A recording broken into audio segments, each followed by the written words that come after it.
Conquistar el monte Everest, el punto más alto del planeta, fue uno de los retos más grandes de principios del siglo XX. Con sus más de 8.800 metros, temperaturas de menos 70 grados, avalanchas constantes y una creciente falta de oxígeno, se creía que estaba fuera de las capacidades humanas. Hasta que finalmente, el 29 de mayo de 1953, el neozelandés Edmund Hillary y el Sherpa Tenzing Norgay se convierten en las primeras 2 personas en llegar a la cima. Excepto que 29 años antes hay una pequeña posibilidad, pero una posibilidad al fin y al cabo, de que alguien más llegara a la cima primero.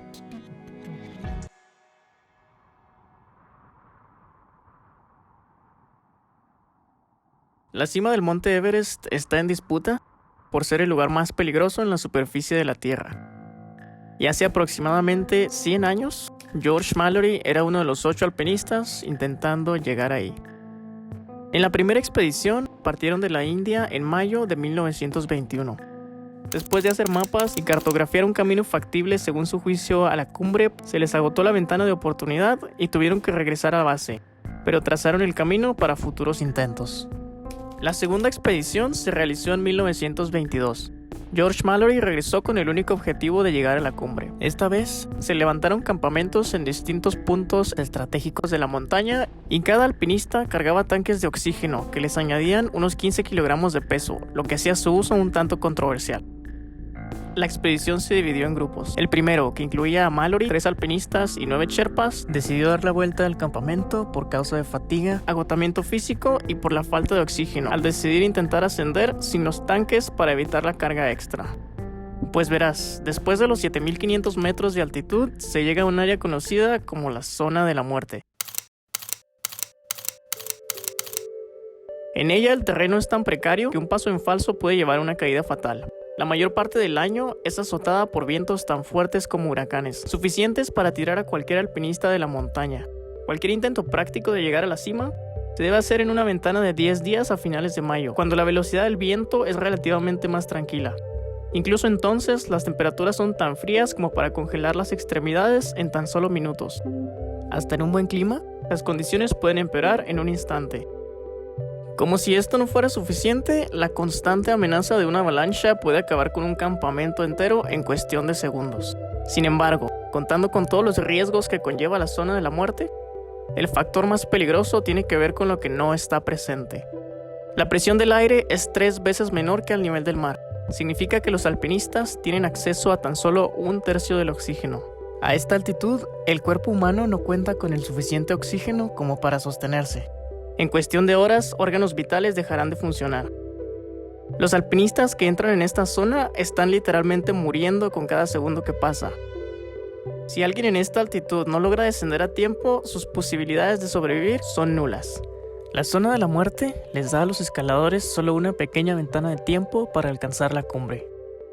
Por ende, los tanques de oxígeno les proveen una clara ventaja. Dicho esto, el segundo grupo logró romper el breve récord establecido por el primero. Al hacer uso de los tanques de oxígeno, lograron alcanzar 8.326 metros de altura, pero se vieron forzados a regresar debido a problemas con el sistema de oxígeno. En la opinión del médico de la expedición, debían abandonar todo nuevo intento si no querían terminar exhaustos o muertos. Sin embargo, la fijación de Mallory por llegar a la cumbre se estaba convirtiendo en obsesión, y quisieron intentar un tercer ascenso. El 3 de junio, cuando la ventana de oportunidad se les había agotado y el clima iba de mal en peor, Mallory, 4 alpinistas y 14 sherpas salieron desde el campamento base. A medio camino, un pedazo de nieve se soltó, sepultando parcialmente a Mallory, que logró zafarse, pero el grupo que los seguía fue golpeado por una avalancha de 30 metros, que se llevó a 9 sherpas que cayeron por una grieta y fueron enterrados por grandes masas de nieve. Al final, 7 sherpas murieron sepultados. Este accidente puso fin a la segunda expedición. Durante 1923, Mallory se dedicó a hacer presentaciones de su próxima expedición. Estaba de gira en Inglaterra y Estados Unidos, donde se le hizo la famosa pregunta de por qué quería escalar el Everest. A lo que Mallory respondió, porque está ahí. En la primavera de 1924, el equipo de expedición estaba de regreso en el Himalaya. Esta vez acompañaban a Mallory el fotógrafo Noel Odell y el novato Andrew Irving, entre otros alpinistas y sherpas. En ese entonces, Mallory ya tenía 38 años, y esta sería probablemente su última oportunidad de alcanzar la cima del mundo. Para su tercer intento, Mallory eligió de compañero al novato Andrew Irving, debido a su gran conocimiento con los equipos de oxígeno. Basado en este atributo, era claro lo que Mallory tenía en mente. El 6 de junio iniciaron su ascenso, cada uno cargando todo el oxígeno que les fuera posible y una cámara portátil Kodak en caso de que tuvieran éxito. Los seguía de cerca Noel Odell, que les tomaba fotos a unos 1000 metros más abajo. El siguiente día, Mallory le escribió por última vez una carta a Odell, donde le decía que estuviera atento al horizonte de la cima alrededor de las 8 de la mañana. Odell esperó pacientemente al dúo mientras se acercaba a la cima, pero por el momento el horizonte estaba obstruido por niebla.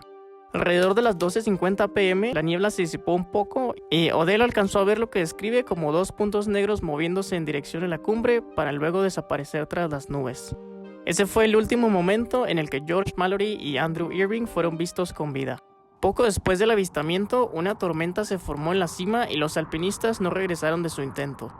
Odell los buscó durante un tiempo, pero después de 24 horas y sin encontrar un rastro, se declararon perdidos en la montaña. Los dos alpinistas estaban al borde del logro más grande de la exploración humana, y nadie en el mundo sabía si lo habían logrado. Gran parte de las especulaciones sobre si Irving y Mallory alcanzaron la cima se basan en el relato de Odell. Según él, observó por última vez a los escaladores superando el segundo paso en un tiempo de alrededor de 5 minutos. Tras ello, los vio acercándose a la base de la pirámide final. Las afirmaciones de Odell acerca del avistamiento de Irving y Mallory fueron pronto puestas en discusión.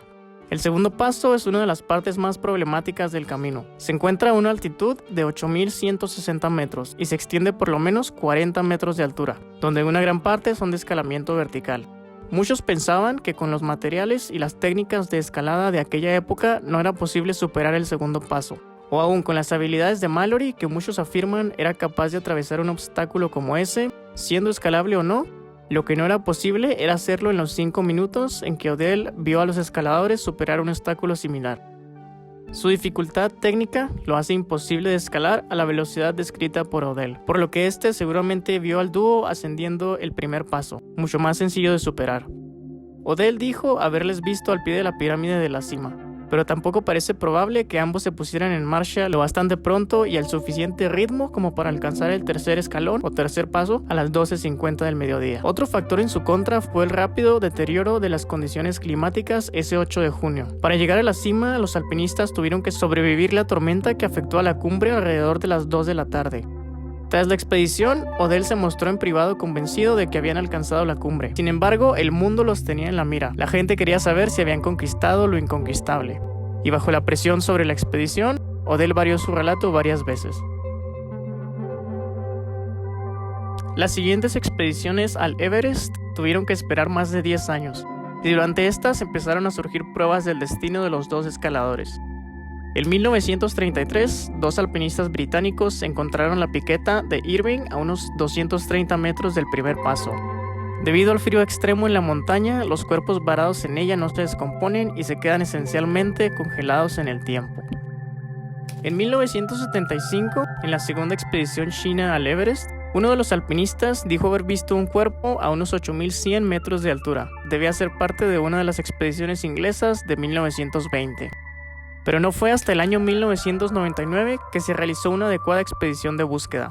En ella encontraron botellas de oxígeno muy antiguas cerca del primer paso. Se comprobó que fue usada por Irving o Mallory en su intento de ascensión. El hallazgo más destacado de la expedición fue sin duda el cuerpo de Mallory, a una altitud de 8.159 metros. El examen del cuerpo indicaba que no había sufrido una caída larga. Tenía la pierna derecha fracturada y una brecha en la frente del tamaño de una pelota de golf. No había ningún equipo de oxígeno cerca, lo que indica que ya habían agotado y abandonado a aquellos con los que partieron. Tampoco tenía puestas sus gafas de sol, que se hallaban en su bolsillo, lo que parece indicar que descendían de noche. No llevaba consigo la fotografía de su mujer, que él había prometido que dejaría en la cima, lo que podría interpretarse como una evidencia de que llegaron a la misma. Pero la única prueba determinante de que tal cosa ocurriera solo puede estar dentro de la cámara de fotos que portaban, si es que aún se conserva el carrete en suficiente buen estado como para revelarlo, pero la cámara no fue encontrada entre la ropa de Mallory. La teoría más generalizada es que no pudieron pasar el segundo escalón. Regresaron en plena noche, cayeron juntos encordados, posiblemente su cuerda se partió en la caída, pero mientras que Mallory quedó en la ladera, Irving rodaría hasta caer en el glaciar, donde es imposible recuperar el cuerpo. Más allá de las especulaciones, no hay ninguna prueba concreta de que el dúo alcanzara o no alcanzara la cima. Muchos investigadores esperaban que encontrar el cuerpo de Mallory le pondría un final al misterio más grande del alpinismo, pero simplemente creó más preguntas que respuestas. El día de hoy, a casi 100 años de la expedición, expertos siguen divididos sobre el destino de Mallory e Irving. Algunos afirman que el dúo no pudo haber llegado basado en todos los factores en su contra. Otros son un tanto más optimistas. Afirman que si hubieran rodeado el obstáculo del segundo paso, que era la ruta más convencional, el camino quedaba prácticamente libre. En ese caso, Odell los vio cuando estaban en el tercer escalón y sería más consistente su mencionada escalada de 5 minutos. No habría duda alguna de que llegaron a la cima. Hay otra variable que debemos tomar en cuenta. Estando tan cerca de su logro, lo que había sido su obsesión durante años, ¿creen que George Mallory habría optado por regresar? En ese entonces, Mallory tenía una esposa y 3 hijos, y ciertamente no iba a poner en riesgo la vida de su joven compañero. No estaba en posición para sacrificar sus vidas. Pero como vimos anteriormente, Mallory era capaz de tomar decisiones arriesgadas en tales circunstancias. Hay un término psicológico llamado la fiebre de la cima. Es el impulso irracional que dispara al individuo a alcanzar su meta a cualquier precio, con obsesión, ignorando los riesgos. Los alpinistas que padecen esta fiebre dejan de administrar su energía, pueden minimizar el peligro o dejar de ayudar a otros compañeros. Todo es llegar a la cima o morir en el intento. Es difícil pensar en claro cuando tu cuerpo tiene una falta de oxígeno considerable. Teniendo en cuenta lo que estaba en juego, uno se pregunta si cayeron en la tentación y en el último momento decidieron sacrificarlo todo para conquistar a su enemigo más grande. Hay otras teorías que discuten el destino de los alpinistas, pero hasta que surjan más pruebas, una conclusión definitiva está fuera de nuestro alcance. Pero aún queda esperanza. Es altamente probable que Irving fuera el portador de la cámara. Si algún día esta se puede recuperar, su contenido va a resolver el misterio de una vez por todas. Se ha probado anteriormente que es muy posible recuperar fotos de carretes de hace más de 100 años, y Kodak ha proporcionado instrucciones especiales para darle a la cámara la mejor oportunidad de sobrevivir. Pero antes de encontrarla, los investigadores tendrán que encontrar primero el cuerpo congelado de Andrew Irving. En algún lugar de la montaña, la última pieza del misterio está esperando ser encontrada. Pero hasta que eso pase, todo lo que tenemos son teorías.